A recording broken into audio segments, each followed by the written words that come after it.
when I knew that the rebrand was successful was when people started asking me about it, you know, and they still, to this day, all the time, 3-4 times a day. Hey, what's going on? Welcome to Lake Cafe, your go-to spot for conversations that energize. I'm your host, Lindsay Habenicht, and I am so excited to invite you into these weekly chats that are sure to feel like catching up with an old friend over a cup of coffee. In every episode, we'll talk about entrepreneurship, marketing, wellness, and relationships, exploring how we navigate the twists and turns of life and business. Whether you're here to learn something new, find a little laughter, or simply recharge, Lake Cafe offers up a double shot of community and creativity. So grab your coffee and let's get into it. Welcome to Lake Cafe. What's going on, everybody? Welcome back to another episode of Lake Cafe. We are diving into the stories of entrepreneurs, creators, visionaries, and today, a very special guest. We are diving into the story of my dad.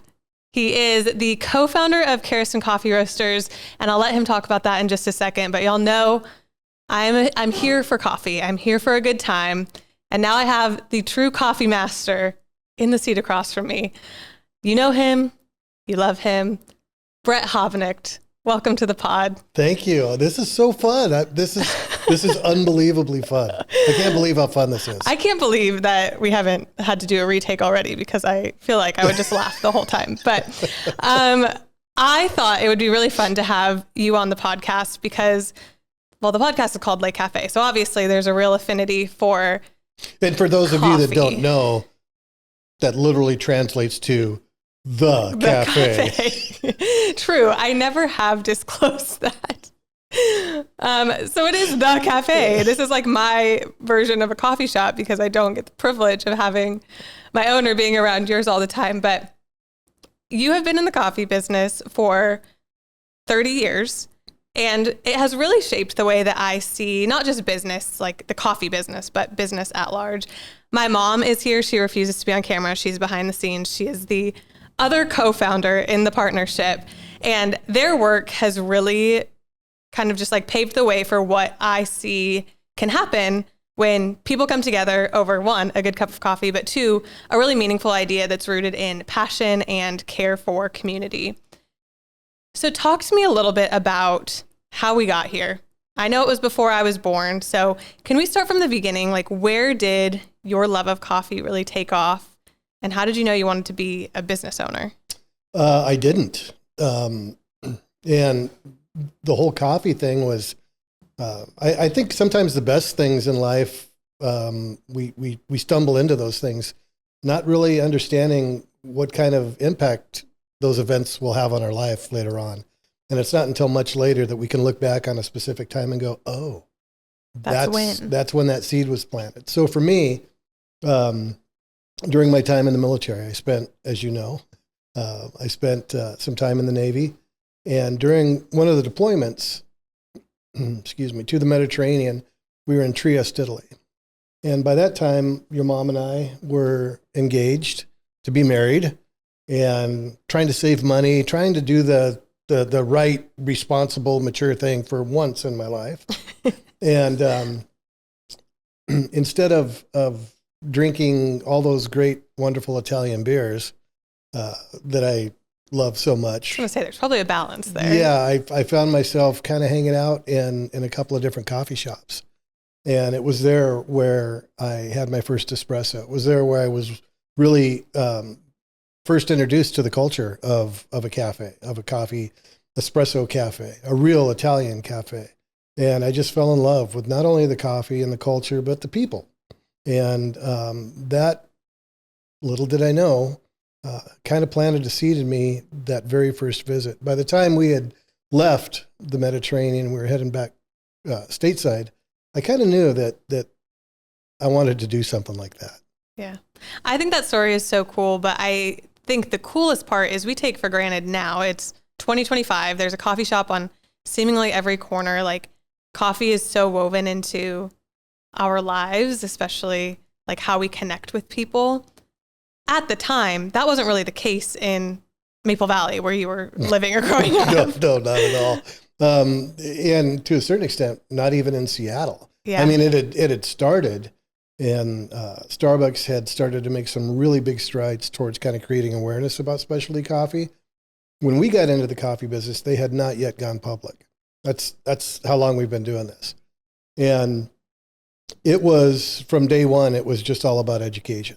Yeah. And still to this day, 30 plus years later, it's still about educating folks about what makes a great cup of coffee, what goes into a great cup of coffee. How did you learn? I mean, obviously your first experience was in the mecca of coffee, and to get to experience an Italian cafe and like use that as the launch pad for your own business. But how did you learn how to be a coffee roaster? Not even a business owner, but how to be a coffee roaster. Yeah. I mean, you fake it till you make it, which is tough to do with things that are so absolutely dialed in on quality and flavor and things like that. Yeah. But we did in a certain situation. We just had to be pushed to learn how to do this. And we really had no idea at all what we were doing with that first location. Mm-hmm. I mean, we were just kind of flying blind. So we literally would make a customer, let's say a double tall latte with a flavor, hand it to them, and then just wait. Is it good? What do you think? And kind of work from there. That's so awesome. It was just getting that constant feedback. And then the great thing about a new business, a new industry like this was back in the day, specialty coffee, there's so much happening so fast. Mm-hmm. So the learning curve is just, it's 0 to 60 so quickly. And so staying on top of that was actually the other super important thing that we had to get comfortable with, like knowing that we're just never going to know it all. Yeah, I get that. I want to back up because I think for the most part, this is a podcast for entrepreneurs. And I think that it can be a little bit disheartening sometimes when you're like in the grind. You and I were just having this conversation, like the first year, first 2 years, even first 5 years of business, you're like, am I doing this right? Like I'm not really seeing the fruits of my labor yet. And when it's happening to you, it can feel like a super isolating experience. Like you're the only one that has to put up with the struggle of entrepreneurship. But I think the real version is everyone experiences that. And you guys, even 30 years later, I mean, we'll get into this. There are still things you're needing to learn and adapt. And it can still be a frustrating business even all this time later. But can you walk us back to maybe like that first cart? Like you weren't roasting coffee yet. You knew you had a vision, you had a dream, and you're going to do whatever it took to make it happen. Can you walk through like what the early days of your business looked like? Like walking through, like, what the hell were you thinking? I mean, honestly, that too. I feel it now. It was super inconvenient. I mean, just the idea that we were doing this was so inconvenient. Yeah. And I think that's the first thing that we had to kind of get over is neither one of us were raised in necessarily, entrepreneurial households. Your mom, probably more than me. But we just knew that we were at a specific season in our lives where we had made this decision, we had made this investment. And when I say investment, that's a completely different story altogether. But literally had scraped together enough money to buy this first coffee cart. It wasn't even a drive-thru, it wasn't a building, it was just a coffee cart. And it was a very inconvenient way, but a low barrier to entry way to get into the coffee business. And in hindsight, knowing, what I know now, probably didn't need to do that. But I'm so glad we did, because being right there at ground level with that type of retail environment was so educational for us. And it was, like I say, it was super inconvenient, but we learned. That's where we learned basically everything that got us to the next level. Yeah. There's so much I want to talk about. So I'm going to take this a few different directions. The first one, obviously the coffee cart turned into like a coffee chain, essentially. You guys started to grow, you started to roast your own coffee, and you started to create these spaces for people to gather. And I talk about it a lot and like wax poetic about coffee shops all the time, because I have so many memories of like sitting in Village Books and Beans and making friends with literally everyone, and mom behind the counter, the roaster in the back window.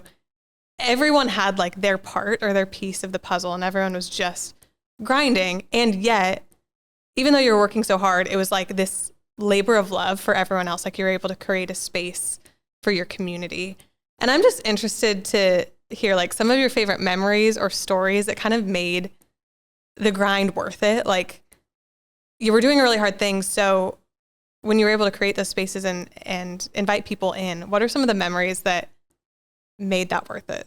Well, I think, one of the things that we actually would advertise this, and that was the fact that we were a locally owned, community dependent business, and we depended on our community. And that idea that if we did everything that we had to do in order to create those kind of spaces, that people would show up, and by and large they did. Mm-hmm. And as far as the memories are concerned, it's when you're at that point in the growth of your business, every little thing is a big deal, mm-hmm. right? Like every relationship is significant. Every dollar is significant. Every choice you make is significant. And so you tend to kind of remember a lot of those things. And I think for me, looking back, one of the most amazing things that we got to see is we got to watch literally 3 generations grow up. Mm-hmm. These people, well, like the Clarks, for example, when Mike would come into the shop, and Kyle would be with him, and Kyle was not even 1. Yeah. And now I look at Kyle, and he's 32, 31, married. He's got this great life, and he still talks about it when I see him. Mm-hmm. That was our connection, and it's still our connection. We don't even talk about this often, but Michaela, my very best friend, we are mutual maid of honors in each other's weddings. And Deb, her mom, always tells the story of like seeing me in the coffee stand. And I think I was like in my dance uniform or something. And Michaela was in her mom's car in her dance uniform. And you guys were able to connect of like, oh my gosh, we have little girls the same age. And ultimately like the friendship that started. And it's just like right place, right time. Unbelievable. It's a gift. That family, you think about that 30 years later, right. And thousands of miles traveled together, and all these experiences and vacations, and it's unbelievable. And those, that specific example, that never would have happened without the business. Mm-hmm. For us to have that type of environment where we could just, not only invite those kind of relationships, but then embrace them. Yeah. And where your friends become your customers, become your friends. It's when you can blur the line between friends and customers, you've made it. It's a good business. Mm-hmm. And I don't think that everyone has to even be your best friend. I think the thing about your coffee business that I have just like tried to adopt in my own life and in my personal business is like everyone is a friend, right? Like relationships are at the center of everything, no matter what. So whether or not you keep in touch 30 years later, like you're able to impact the people in front of you in the moment that you have them. And I think that that's just a really valuable lesson for all business. But could you expand on that a little bit of just like, what's your philosophy behind business? And obviously it shows up in your coffee shop, but something that could be applied to other folks' businesses as well. I think one of the things that has made us successful over the years is we've always had a community first attitude towards our business. Is it good for the community? Meaning, and there's a bunch of different answers for that. Is it needed? That's that market analysis part of it, right? Mm-hmm. But you can do that with heart, and I think that's one of the things that we've done really well for years. And that's the easiest thing to do, is to get involved with your community and build those relationships. And what you find out is, when you're in the middle of it, you really don't recognize it. But people that you're inviting into your space, people that you're inviting into your business to have a cup of coffee or a hamburger or whatever that business is, to sell them a house. When you create those relationships and it works, that's your best form of advertising. Mm-hmm. When those folks are out there, hey, my buddy Brett, who owns Kerriston Coffee, and that's great. All of a sudden, you've got people introducing you to new friends. You've got folks introducing you to people that are going to become, a big part of your life. And I think that organic type of growth is so valuable. And there's no amount of marketing. There's no amount of advertising. You can't spend enough money to create that type of growth on its own. Mm-hmm. So I think that's probably one of my biggest pieces of advice is be intentional with your growth. I think people can tell when something's contrived. Yeah. And especially now, I think people can kind of look through that and they see through that. And sometimes that doesn't taste as good, mm-hmm. So I think that when you're growing, keeping in mind that, you've got folks that kind of want to be on that journey with you. And you've got to create opportunities for them to be able to take that journey with you. Yeah.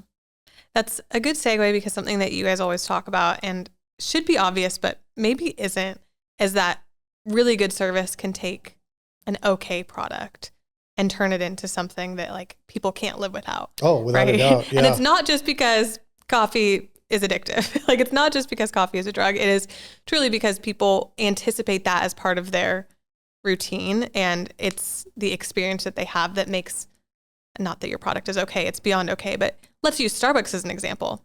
It takes an okay product and it turns it into this like can't miss mm-hmm. experience. And I think even, a mega chain like Starbucks is seeing where they've fallen short over the years. Like, they've kind of pulled back on the service element and made it very like, here you go, you're on your way. And I'm sure you've been reading all the news. They're like reintroducing cafe cups, refilling the coffee if you stay in the cafe. They're using glass jars for their iced coffee because people are like, wait, I didn't come here for a transaction. Mm-hmm. I came here for great service and experience. Yeah. And that's a really interesting, that's an interesting subject because, that's somewhere along the line, somebody at corporate made these decisions based on what was convenient for corporate, right. And customers didn't like it. And, you look at what that stock has done over the years and you can tell it hits the bottom line pretty quickly. But I always say, there's three things. There's quality, consistency, and service. Those are the things that you can control. You can control your quality. You can start with great quality, and then you bring in great products and you work with those products in a way that they're deserving of. Consistency, getting back to, the Starbucks model or the McDonald's model or any place that has 20,000 stores. McDonald's didn't build a global food empire based on the quality mm-hmm. of their product. It's the consistency. Whether you're in Boise or Bismarck, you're going to get a Big Mac that's going to taste like a Big Mac. Same thing with Starbucks. A mocha is a mocha is a mocha, no matter where you're at. And so the quality and consistency, they have to be there. But the thing that is free, the thing that doesn't cost anything is the service. And to me, that's what makes or breaks. I think, 90, it's a big number, but I think it's about 95% of all small businesses. One of the reasons that they fail and one of the reasons that people fail to acknowledge is the service was lacking. Mm-hmm. If you've got a substandard product, but you've got incredible people providing incredible service, that kind of opens the door for your customers then to kind of steer the ship and be honest with you, like, hey, we really want you to make it. And we're going to give you more chances than we might had the service not been spectacular. Yeah. I think that I maybe give too many chances, like because I grew up around small business and like maybe I have a soft heart towards it because I know it's hard and like I have empathy for like, this is people's lives. This is their livelihood. But I'm getting a little bit hardened with age. And if I have a bad experience, I'm like, it is just not, it's not worth it to me. I'm not going to be the person that writes a bad review online. Like I know that could hurt and it maybe just was a bad day for that business. You just don't go back. But I just don't go back. Yep. And I think, we're in such an interesting space with social media taking off and Google reviews and like Yelp and all of these different things. People really have a voice in the process. And so anything you can do to make them feel like they owe it to you to talk one-on-one. I think that's something you guys do really well, is like your phone is always ringing when people do have a concern or a question, because they'd rather take it direct to source than just plaster their disappointment on the internet. And that's a gift. I think a lot of small business owners look at a customer complaint or a customer issue, and their first response is, oh God, I got to deal with this. Mm-hmm. Where really, the response should be, oh, this is awesome. I get to deal with this. Mm-hmm. That is an opportunity that you just don't get. So, every person that calls you with a complaint, I promise you there's 10 others that didn't say anything. So this is the person that's kind of speaking for all of those folks that didn't, like you, that didn't feel comfortable leaving the review or didn't feel comfortable making the phone call. This person is speaking for a few different people. So we've always looked at customer complaints, especially since we, getting into this business, we had no idea what the hell we were doing. So we've always looked at that as an opportunity just to get better. And we honor those customers by listening to the things that they're talking to us about and then acting on those things. Yeah. And when you do that, when you can take a customer issue, a complaint, whether it's a quality complaint, a service complaint, pricing, whatever it is, and you can have a one-on-one conversation with that customer. It's really easy to think that it's not worth my time. It's just one customer. It's not just one customer. Like I said, it's if that person feels like that, there's hundreds of others that feel that way. So being able to deal with that in a meaningful way, it creates durability within your business. Again, that you can't put a dollar amount on. So obviously the coffee business has gone through like several iterations. When you started, you had your coffee cart, you expanded into multiple stores, you started roasting your own coffee, and this was all under the umbrella of Java Coffee Company. Yeah. And over the years that has changed, right? You've sold some stores, you've kind of refined, and now you find yourself in this space where it's almost your mission to support other entrepreneurs, other coffee shop owners in making their businesses successful. Yeah. And so you went through this rebrand, you called it Kerriston Coffee Roasters, which I want to talk about in just a second. And now we're sitting in this almost like education space of how do we provide the best coffee to great customers who want to get great coffee to their great customers. And that's this ripple effect. Can you talk about what that shift in business looked like? Like when you decided to prioritize wholesale over your own retail stores, and maybe what came up in that and what you've learned from it? Yeah, you bet. I mean, I think in a small business, there's very few small business owners that can look back on their career and say, from inception to this point, it's been seamless. It just doesn't work like that. That's not real life. You have struggles. You've got things that you've got to deal with. You've got, market fluctuations that come out of nowhere. So I think with the rebrand, what that allowed us to do was to create two kind of separate identities that are tied together with the same philosophies, if that mm-hmm. makes any sense. Java was never meant to be a wholesale brand. It was always with the idea that, and if you look at the original logo, it's the wording going through the circle, kind of driving through the circle. And it was never really designed, to have wholesale appeal. And so the idea to rebrand was something that, probably had its genesis maybe 10 years ago. And possibly even before that, as not a lot of people know, I wanted to name you Kerriston. I know. Yeah, that's and I didn't. I got shut down on that, and so I kind of just put it in my pocket. I'm like, oh, I'll use it somewhere along the line, and the opportunity happened, and ran it by everybody, and y'all loved it, and it's just kind of one of those things. So I think what that does is it gives us, from a business point of view, I think it's a strategic move. Yeah. Where we could have these two entities that are really kind of they can stand on their own. So if there ever was a time where we needed to further separate those two things, or if we wanted to grow one part of it and whatever, that's going to be easier to do. Can you share with people that aren't familiar with Kerriston or the brand, where that name came from and kind of like how that even further influences the values and philosophies that you hold dear in the coffee business of like putting community and tradition and grit, honestly, first? Lots of grit. Lots of grit. So Kerriston is actually, it no longer exists. It's kind of a ghost town now. There might be little fragments of it here and there, but it resides within the City of Seattle watershed, which is, just right next door to Maple Valley and close to where we live. And we had family there, and they were miners and they were loggers and they were millwrights, excuse me. And it was just a gritty, hardworking pioneer town. It really was.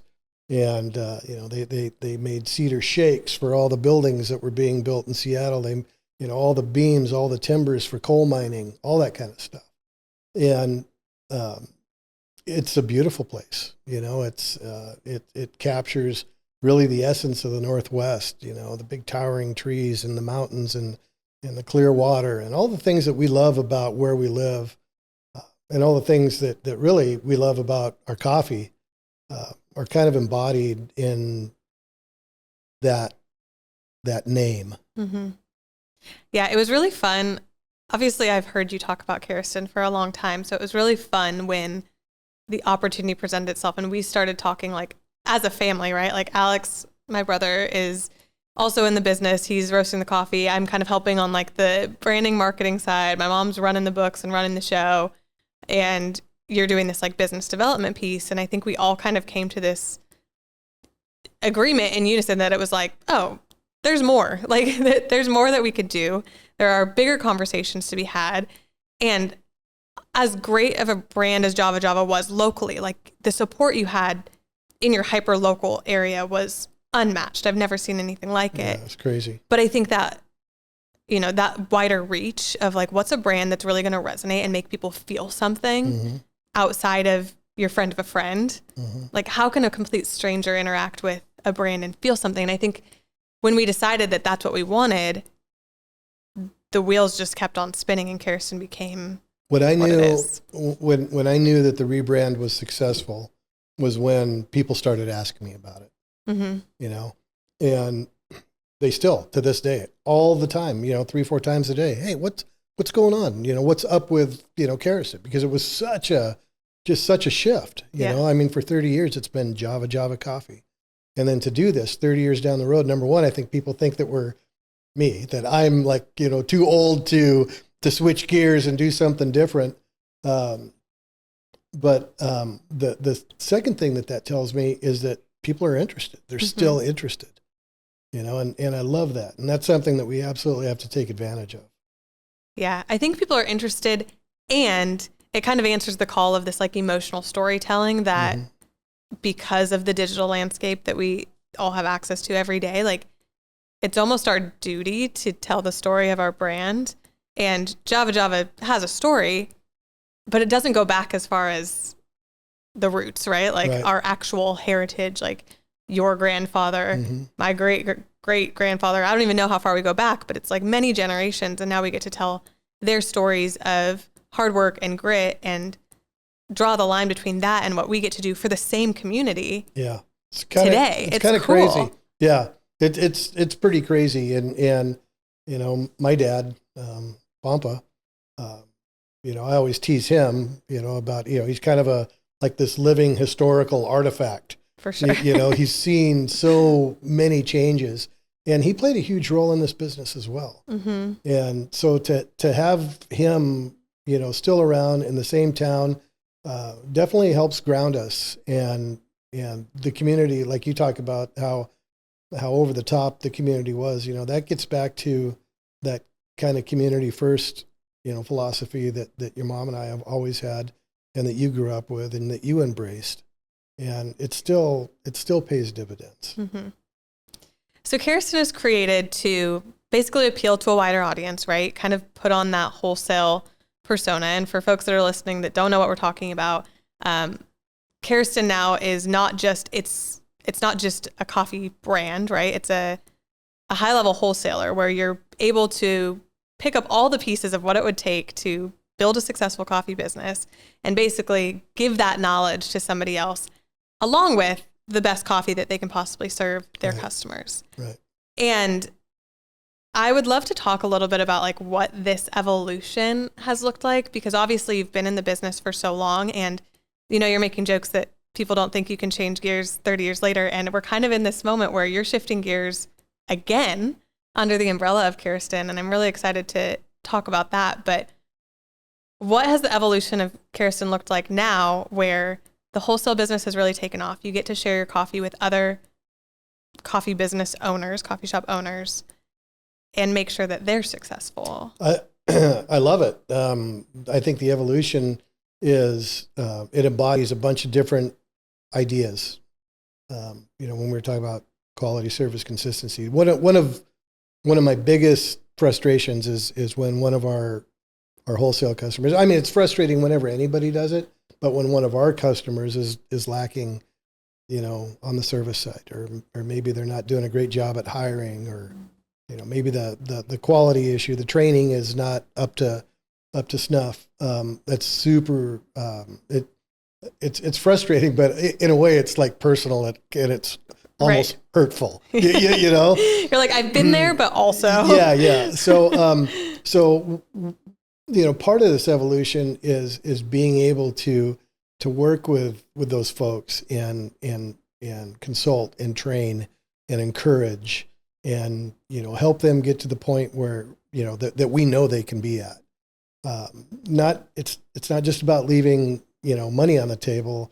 It's about how they'll feel internally if they can overcome and adapt to changing market conditions and changing ideas, and overcome quality issues or service issues, and create an awesome business that people want to be a part of. Mm-hmm. A multi-generational type of business like we've built. There's nothing like that. Mm-hmm. That feels so incredible to have built something like that. And all I want to do now is show other people how to do that. Like I'm so excited to do that. I'm as excited, I think, about that part of the business as I was when we bought our first espresso machine. That's big. I mean, that's big. It's exciting. Yeah. And you get to do it a little bit right now, right? Like your customers mm-hmm. that use your coffee, they get the opportunity to kind of have this like consultation, which I think is the biggest selling point for truly any potential customer. If you own a coffee shop and you're listening to this is for you. I think the biggest selling point is getting to actually talk to the person that has been through what you're walking through. Mm-hmm. And they say that, you know, anytime you look for a mentor, try and find somebody that's just a few steps ahead of you, that's walked the same path, but isn't so far removed that they don't get it anymore. And you guys still have a coffee shop, you still get it, and you get to mentor these folks in a really intimate way, imparting all the knowledge that you've learned over 30 years into their business.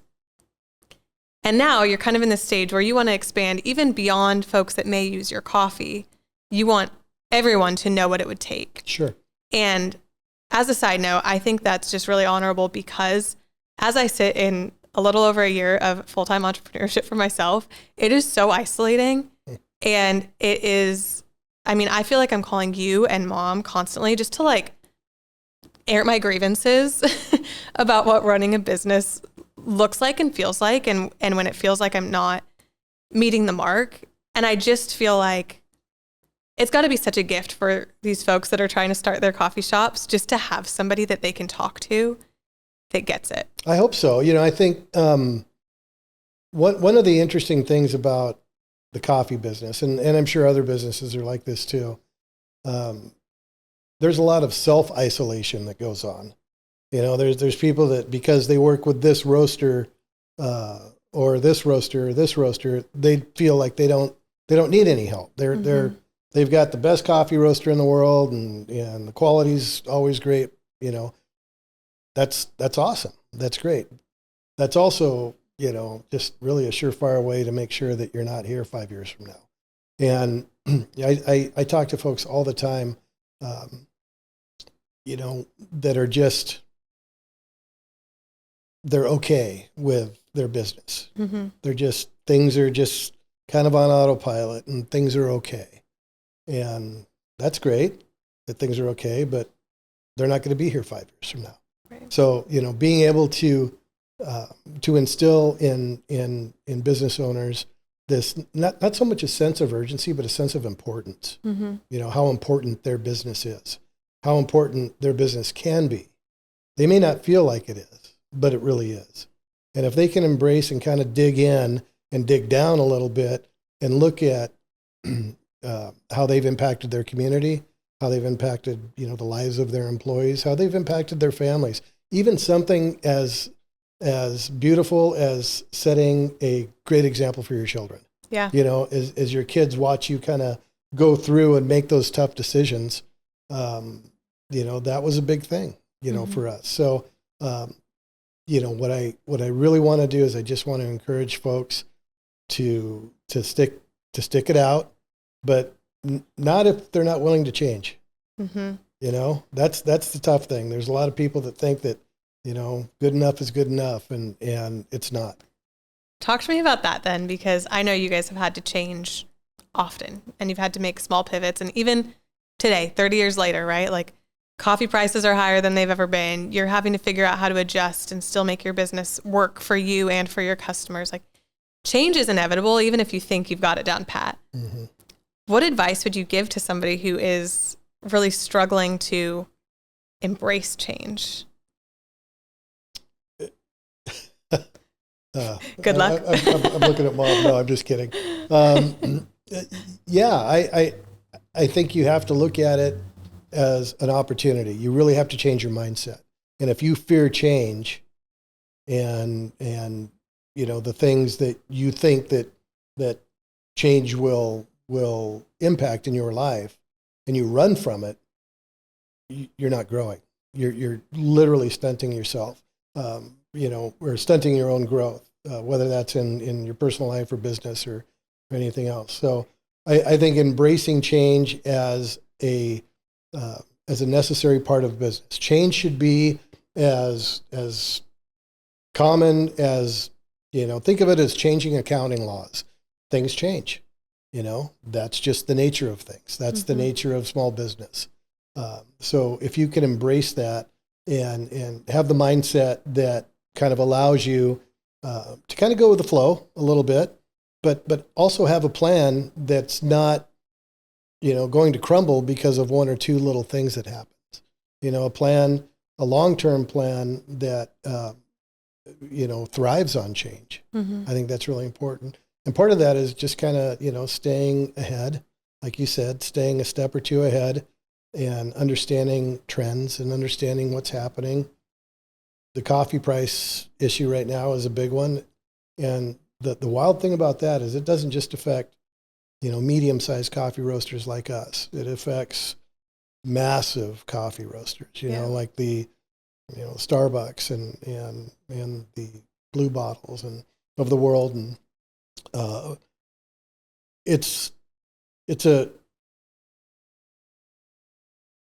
you're gonna edit all this, right? I can. Yeah, you want me to take this out? You're gonna have to, because you want me to take this out? Yeah. So let me start. So this coffee price issue that we're dealing with right now has the potential to be an earthquake that just levels the entire business. It won't.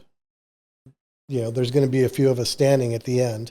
And that's why I don't get too uptight about it, because I know that, we're built on this solid foundation of quality, service, consistency. And if I needed to raise my prices, enough to cover everybody's, whatever I'm buying coffee for, we're going to be okay. Yeah, we're going to lose some customers along the way. Everybody's going to lose customers. Yeah. And there's going to be, successful retailers out there right now that just can't quite figure that out. They don't feel like they have established a value point that will allow them to charge X dollars for a cup of coffee. Yeah. So instead of doing that, they'll literally just pull the plug. I think that's so interesting because, especially from like a marketing standpoint, we talk a lot about the fact that people aren't actually as motivated by price as we think they are. They're motivated by the experience and how it makes you feel, which goes back to our earlier conversation of like, people don't need to go get a cup of coffee every day. They choose to because they enjoy the experience. They like what it does for them. It's so important to their routine and who they are as people now that they wouldn't fathom going without it. And I think it's just an interesting piece of the puzzle of like, pricing really matters, of course, because you want to do right by your customers and you want to do right by the people that have been loyal to you. But there does come that breaking point where you have to be able to cover your own costs. And the next step of that then is your customers raising their prices to help cover their costs and this ripple effect. And I think end game, the customer drinking the cup of coffee at the end of the day is more motivated by the relationship and how that coffee makes them feel than they are the 25-cent difference. That's right. Where do you create your value?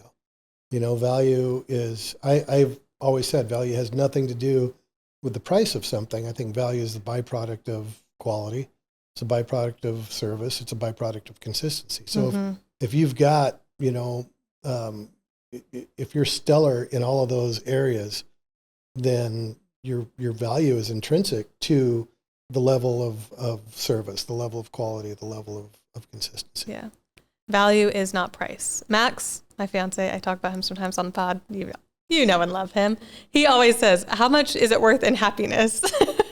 That's how he makes his financial decisions sometimes. He's like, is it worth $5 in happiness? And I'm like, hell yeah. It is worth $5 in happiness. Let's go get a coffee. Yeah. It's just funny. I mean, value and price are not the same, but you have to obviously be cognizant of the impact that it has. And I think that when you do everything else right, it just makes those tough decisions and your ability to change a little bit easier because you know that people are in it for you. Yeah, and you can't educate everybody. Yeah.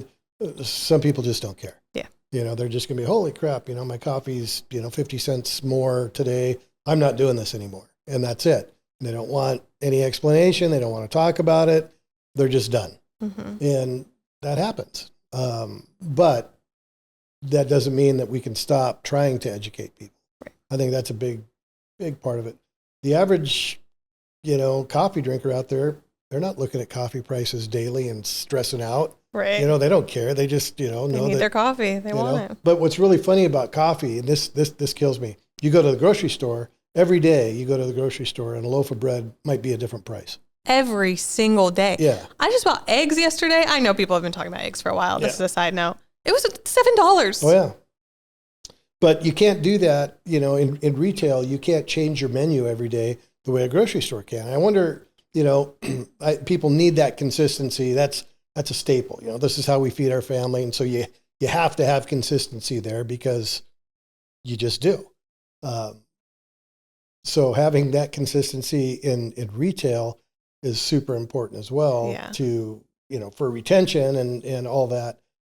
But man, when coffee prices get to the point where, folks really have to start making some tough decisions, you're going to see, I think, a little bit of a consolidation, both in the wholesale realm and the retail realm. This is kind of a random side note, but I went to a bar once in, I think, Spain, and it was called Dow.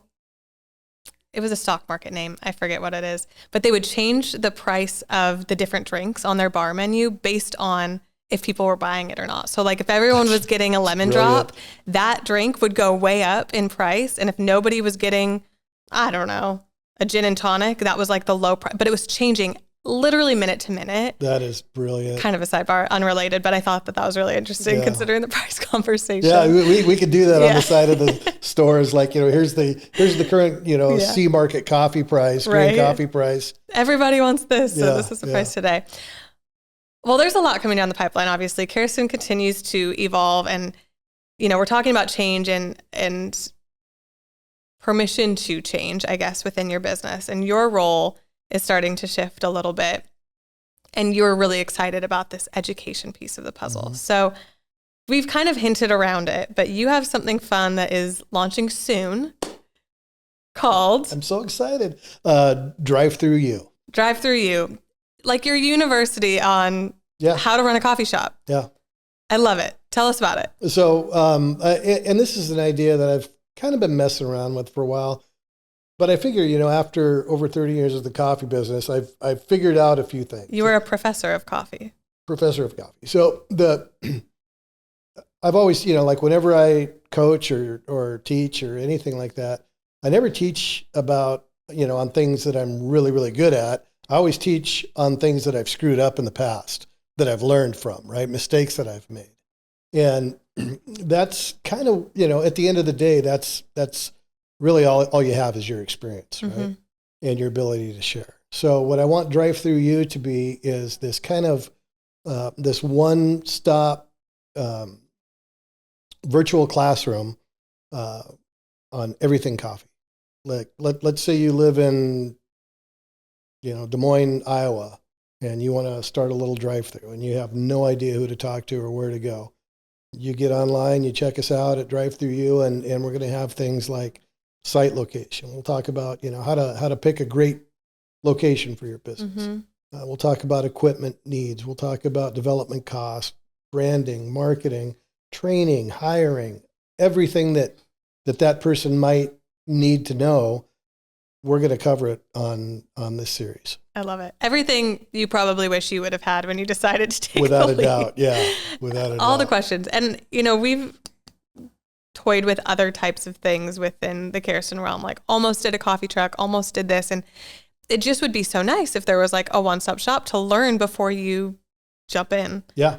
And for me, I think, we have a really unique opportunity because, we're at the epicenter of coffee. And then, for us to have the resources that we have, to really kind of, take a deep dive into what this looks like. I'm sure there's other podcasts or websites out there that kind of scratch the surface. We're gonna dive deep. Yeah. And, and there'll be opportunities for folks that are serious about this business to work with us directly and to take that even deeper, kind of off camera and to really have the ability to coach these folks into a really successful business. Yeah. So tons of free resources for folks and then the ability to take another step. I think that this is going to be really fun because I can only imagine like the content that you could create after 30 years in the business is endless. Like, where do you begin? Well, we will have a 15-minute video eventually on constructing a pup cup. I would love that. Here's how to make a great pup cup. Charlie as the model. Well, because it, like people don't understand how important dogs are to your drive-through business. Right. You got to have them. And I think, talking about just everything that you guys have encountered, and obviously you're still in the retail space, so you see it in real time, like the actual challenges that people might, come up on as they go. But just going to be a really good resource for folks that want to start a coffee shop. Maybe they already have started, but they're in this like weird growth phase. They don't know where to turn next. You're the guy. I'm the guy. Okay. I'm excited too. It's so fun. Yeah, I can't Drive wait. Through You. I feel like it's going to be amazing. Yeah, I think there's an awakening about it. It's kind of interesting. We see chains all throughout the country, and when we travel, we always find different places to go to. And what's typically happened, my experience has been, is that a lot of folks that try and open up a drive-through or a cafe, they do it with the most beautiful intentions and with the purest of intentions. But the bottom line is they get to a certain point where it's just them. And now they don't know what to do next. And it's different than it was when we got in the business because there was no competition. We had that flexibility. We could screw things up for a week or two and then, okay, let's try it again.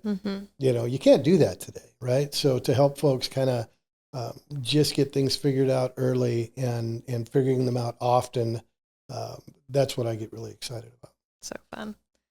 So if you have a coffee shop, you need to be using Kerriston coffee. This is not a sponsored ad, but I am a little bit biased. You need to be using Kerriston coffee. And if you're not sure if Kerriston coffee is for you yet, Drive Through You is going to be a great resource if you're thinking about starting a shop or you're in that kind of growth phase. We'll put the links in the show notes, but you can find a landing page at kerristoncoffee.com/drive-through-you Where else can folks stay connected, try your coffee, learn more about what's going on? KerristonCoffee.com.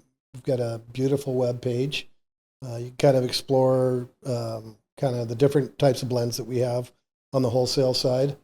And then Drive Through You is eventually will probably have its own entity that will kind of attach to that as well. I guess I don't know what you mean, but like, Instagram at Kerriston Coffee. Would you like to plug your own? My dad is a musician, so just as a side note. Okay, well, if you want to give him a follow, his name's Brett Habenicht. You can check it out. But for what it's worth,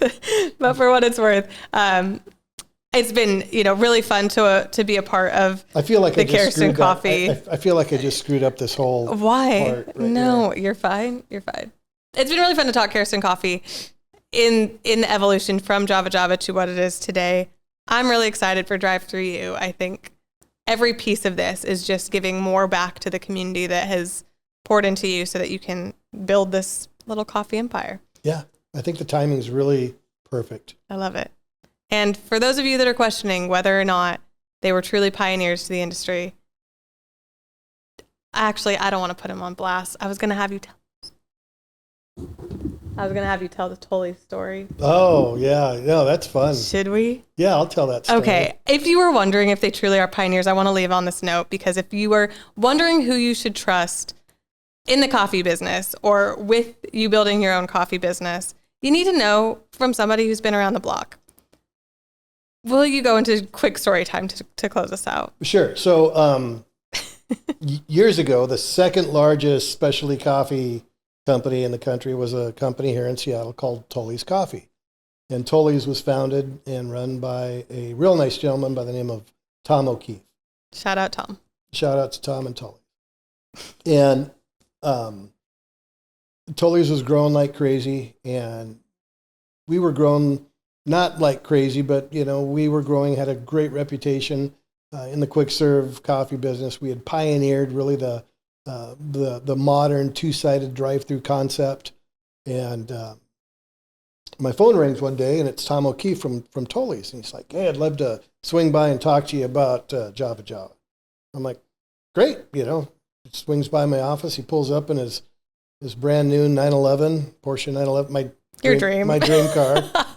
And he walks in, and he sits, across from my desk, and he literally puts his boots up on my desk, and he says, "Well, tell me about this Java Java stuff." He's not from Texas. He sounds like I'm making it sound like he's an oil man. For dramatics. Yeah. He's like, "Well, tell me about Java Java." And I kind of explained what's going on, and he kind of, takes it all, and he goes, "Well, we'd like to buy you. We would like to buy your business." I'm like, "Okay, well, what does that look like?" I had no interest in selling, but I was curious. I want to know what that looks like. And he's like, "Well, we'll give you stock." And if you know where Tully's is now, that was a good move that we didn't do that. I said, "Well, what about the drive-thrus?" He's like, "No, we'll take your leases and we'll build cafes, without drive-thrus." And I said, "What are you talking about?" He says, "No, this drive-through thing is a fad." He goes, "You got to get people into your store. You have to have people to come into your store and buy your merchandise. That's the only way you can make it in retail." And at that point, I just knew that Tully's wasn't going to be around that much longer if they did not embrace and they eventually did, but it was way too late. Yeah. Way too late. So, so there you have it. And there was nothing that could have pulled me away from the drive-through concept at that point. And it's still making its way across the U.S., I feel like. That's why the timing is so great for Drive Through You, because I think now really there is a raising awareness, and we're, it's been 20, 30 years of critical mass, and now we're kind of entering that momentum phase. And I just think it's an incredible opportunity for so many young and wannabe and even experienced entrepreneurs that are out there that are looking to shift, to do something different. Yeah. I love it. Well, this has been a very special conversation. It's so fun to have my dad on the pod sitting across from me with my mom in the one-person audience. This has been really fun, but I am just really excited for everything that is to come for Kerriston, and for Drive Through You. I wish I would have brought a dad joke. I'm not prepared with a dad That's joke. okay. You usually are. Yeah. So if you think of one later, we'll... This was as fun as I add it in. thought it was going to be. This was awesome. I'm so glad. Well, thank you for I feel like I being screwed here. a bunch of things up, though. No, it's okay. We're just faking it till we make it. You're going to edit, right? Just a little bit. Probably not this part. So on that note, thank you so much for being on the pod. I love you. Love you. Till next time, please make sure you subscribe and leave a review for us. And if you want to know more about what's going on with Kerriston and with Drive Through You, make sure you follow at Kerriston Coffee on Instagram or kerristoncoffee.com. And keep grinding. Keep grinding.